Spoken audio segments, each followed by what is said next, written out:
Continuemos con el caso de una variable cuantitativa.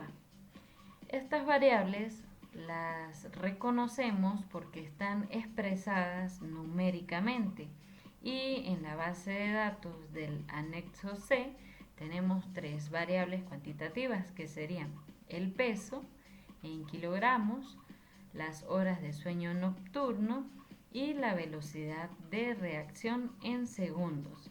Entonces vamos a agrupar una de estas variables. Vamos a agrupar las horas de sueño nocturno. En el caso de las variables cuantitativas, para poder realizar la tabla de distribución de frecuencia debemos seguir una serie de pasos. Son 7 pasos. Estas fórmulas las van a encontrar en el libro de Bioestadística Educativa del profesor Chipía. El primer paso es obtener el rango empírico, que también se conoce como recorrido. Y la fórmula es la siguiente. Debemos identificar cuál es el valor máximo del conjunto de datos menos el valor mínimo más la unidad.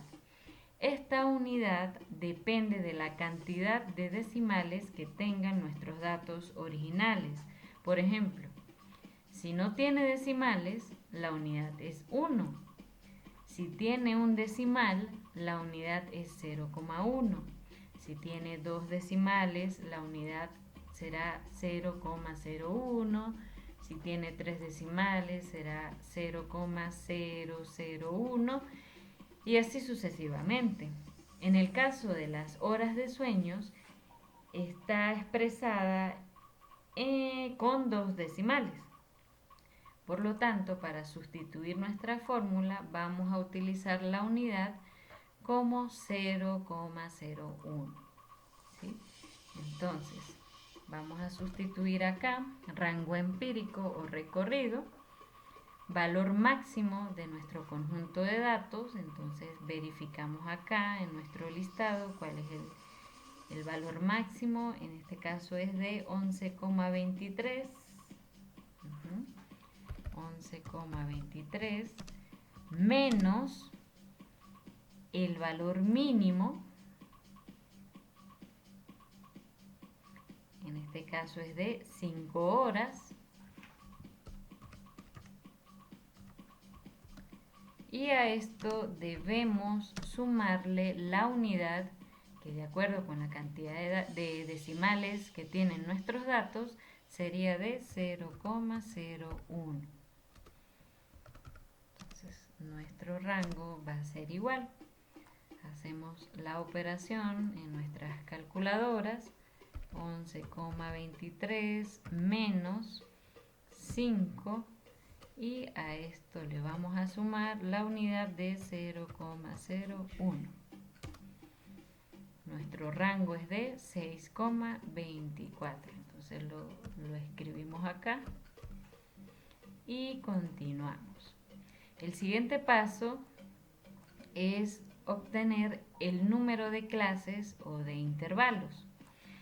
Esto está asociado también con la cantidad de filas que va a tener nuestra tabla. ¿Bien? Y el número de clases simplemente lo obtenemos calculando la raíz cuadrada de la muestra. De acuerdo con el ejemplo, nuestra muestra es de 10 individuos o de 10 integrantes. Entonces vamos a calcular la raíz cuadrada de 10. Y esto va a ser igual. Nos vamos a la calculadora, 10, y vamos a obtener su raíz cuadrada. En este caso es de 3,16.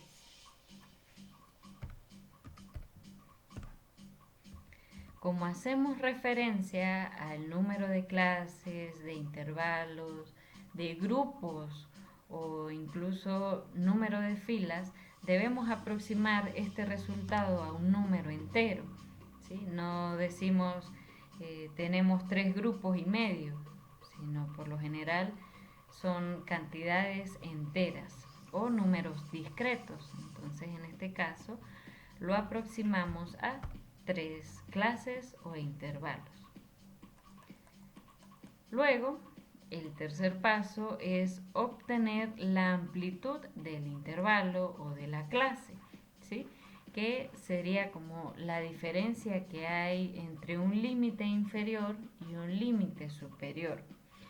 En este curso vamos a trabajar con una amplitud constante. Eso quiere decir que cada grupo va a tener la misma amplitud. Y la fórmula es la siguiente. Debemos dividir el rango empírico, que es lo primero que calculamos, entre el número de clases. Entonces, sustituyendo la fórmula, sería el rango, que es de 6,24 horas, y lo vamos a dividir entre el número de clases, que es igual a 3. Hacemos la operación, entonces sería 6,24 dividido entre 3 y nos da 2,08.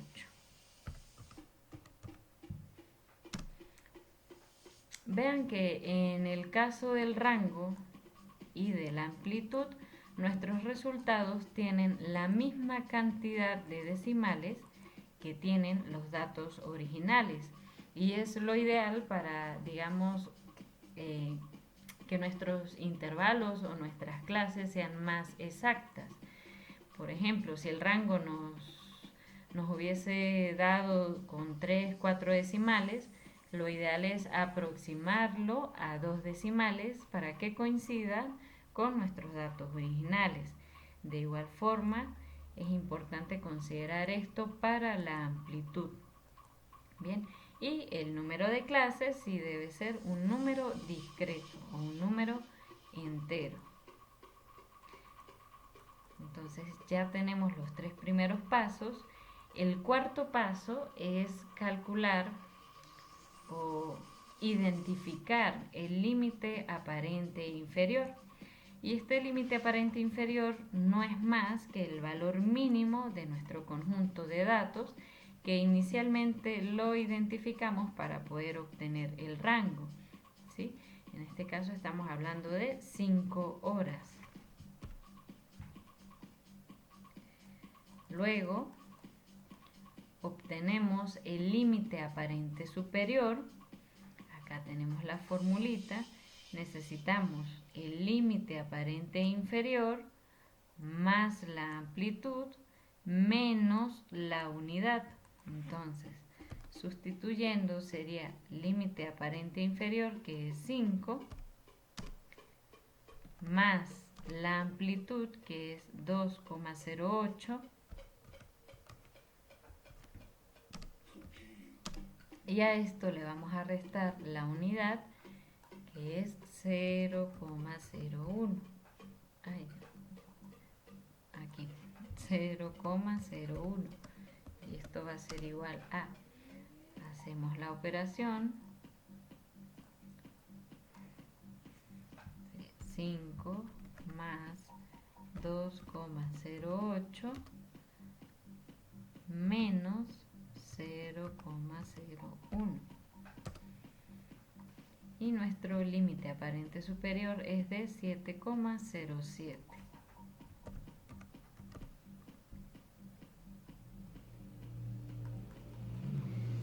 Acá le podemos agregar los 2 decimales para seguir el orden, ¿verdad? Luego tenemos el sexto paso, que es el límite real inferior. ¿Cuál es la diferencia entre los límites aparentes y los límites reales? Los aparentes coinciden, digamos, con nuestros datos originales, ¿sí? Por lo general tienen la misma cantidad de decimales y son más prácticos al momento de agrupar los datos, mientras que los límites reales nos proporcionan valores más exactos e incluso nos da un decimal más que los datos originales. Por ejemplo, para obtener el límite real inferior necesitamos el límite aparente inferior menos la unidad dividida entre 2. Entonces, Sustituyendo esta fórmula, sería límite aparente inferior, que es de 5 horas, menos la unidad, que es 0,01, dividida entre 2. Entonces, límite real inferior va a ser igual. Si lo hacemos paso por paso, recordemos que matemáticamente debemos resolver primero las divisiones o las multiplicaciones y de último si realizamos las operaciones de suma o resta. Entonces, haciendo esto paso por paso sería 5 menos, ustedes dividen la unidad, que es 0,01, entre 2, y esto nos da 0,005.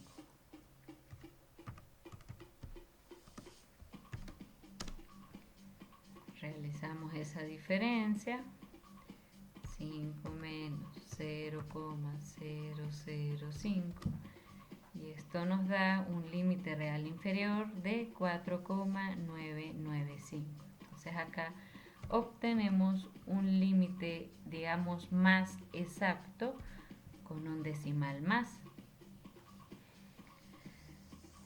Calculamos el límite real superior, que sería el último paso. Este va a ser igual al límite aparente superior, es decir, 4,99, aparente inferior, aparente superior, 7,07 más la unidad. Estoy haciendo esto paso por paso para que vayan comprendiendo el procedimiento, dividida también entre 2. Entonces, nuestro límite real superior va a ser igual a 7,07 más 0,005. Entonces, hacemos esa operación. 7,07 más 0,005. Entonces nos da un límite real superior de 7,075.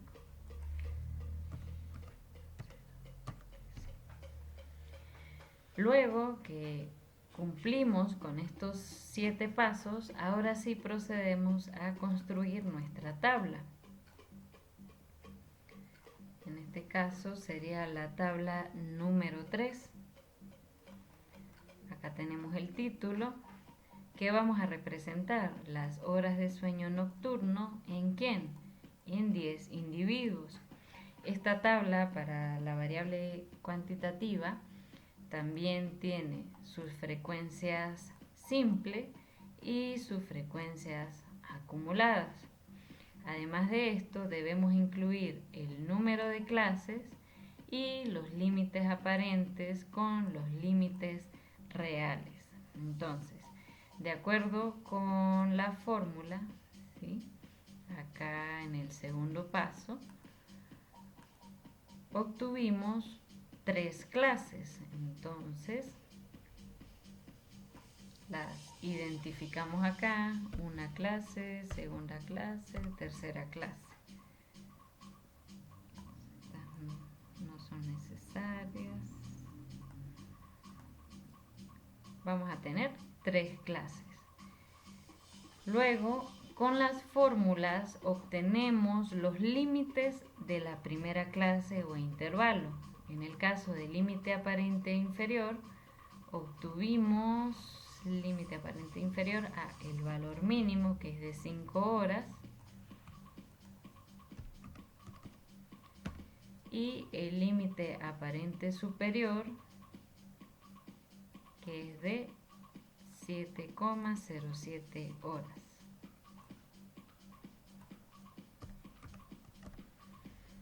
Luego colocamos los límites reales.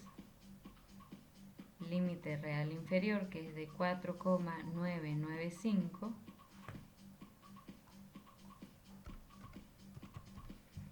y el límite real superior, que es de 7,075.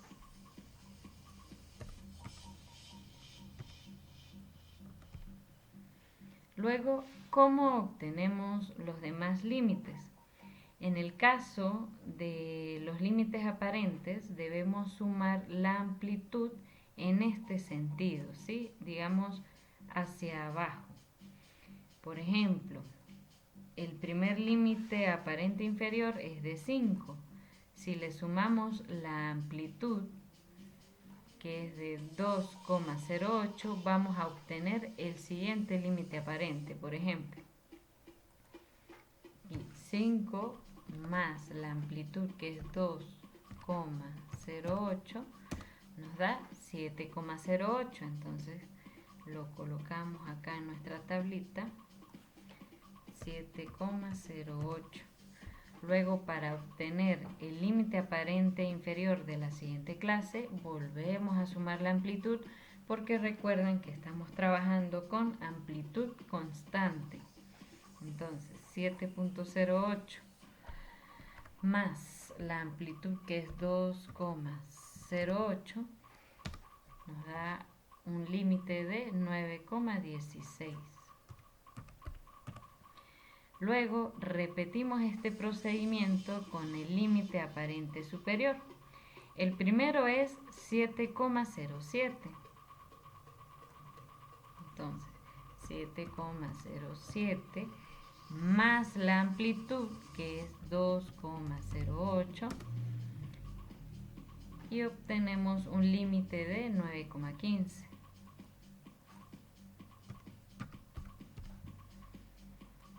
Luego volvemos a sumar la amplitud, 9,15 más 2,08, y nos da un límite de 11,23. ¿Cómo sabemos si esto está bien? Primero vemos que hay coherencia con los límites inferiores y los límites superiores, ¿sí? Por ejemplo, acá tenemos 7,07, pasamos a 7,08. De 9,15 pasamos a 9,16. Y la otra forma es verificar que el último límite aparente superior debe incluir nuestro valor máximo, que es 11,23 horas. Es decir, acá en este último límite, ¿verdad?, debemos obtener un número igual o mayor al valor máximo del conjunto de datos. ¿Qué sucede si pasa lo contrario? Es decir, si obtenemos un valor menor. Como son cálculos manuales, recordemos que manejamos cierto grado de error. Por ende, en esa situación, lo único que hacemos es incluir una clase más. Por ejemplo, si acá el último límite hubiese sido 11,20, pues entonces seguimos sumando la amplitud para agregar una cuarta clase y poder incluir este valor. Pero en este caso pues nos dio exacto y no es necesario agregar esa clase. Ahora vamos con los límites reales. En el caso de los límites reales se consideran intervalos semiabiertos o semicerrados, si recuerdan eso de matemática básica. En el caso de intervalos cerrados, lo acompañamos acá con un corchete, porque eso quiere decir que estamos incluyendo este valor en esta primera clase, ¿sí? Y cuando el intervalo es abierto, quiere decir que no estamos incluyendo este valor. Por ejemplo, con este paréntesis acá estamos haciendo referencia a un límite de 7,07. Podemos colocar aquí 4,99999 y así. Infinito. es lo que quiere decir este paréntesis, ¿sí? Este límite real superior va a coincidir con el límite real inferior de la siguiente clase, porque este valor sí se considera en la siguiente clase. No sé si me doy a entender.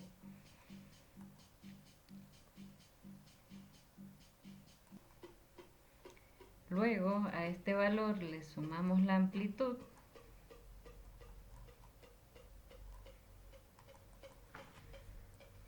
$7,075 más 2,08 y obtenemos el siguiente límite real superior, que es de 9,155. 9,155. Como es un intervalo abierto, eso significa que este valor se va a incluir en la siguiente clase o en el siguiente intervalo. Por ende, recuerden eso. En el caso de los límites reales, el límite real superior de una clase va a coincidir o va a ser el mismo límite real inferior de la siguiente clase. Y luego sí sumamos la amplitud para obtener el límite real superior. Repiten ese procedimiento, ¿sí? Bajan este valor, por decirlo así, a la siguiente clase y le suman la amplitud para obtener el límite superior de la siguiente clase. Entonces, 9,155 más la amplitud de 2,08 nos da un límite real de 11,235. Se lo escribimos acá, 11,235. Entonces, límites reales para, digamos, una mejor precisión o una exactitud al momento de agrupar nuestros datos. Límites aparentes son los que normalmente se utilizan en la práctica porque son más sencillos para interpretar e incluso facilita la agrupación de nuestros datos. Bien, ya luego que calculamos los límites, tanto aparentes como reales, ahora sí procedemos a agrupar nuestra variable. Debemos contar aquellos individuos que duermen entre 5 y 7,07 horas. Entonces, eso lo verificamos acá en nuestros datos. De 5 a 7,07, acá tenemos 1,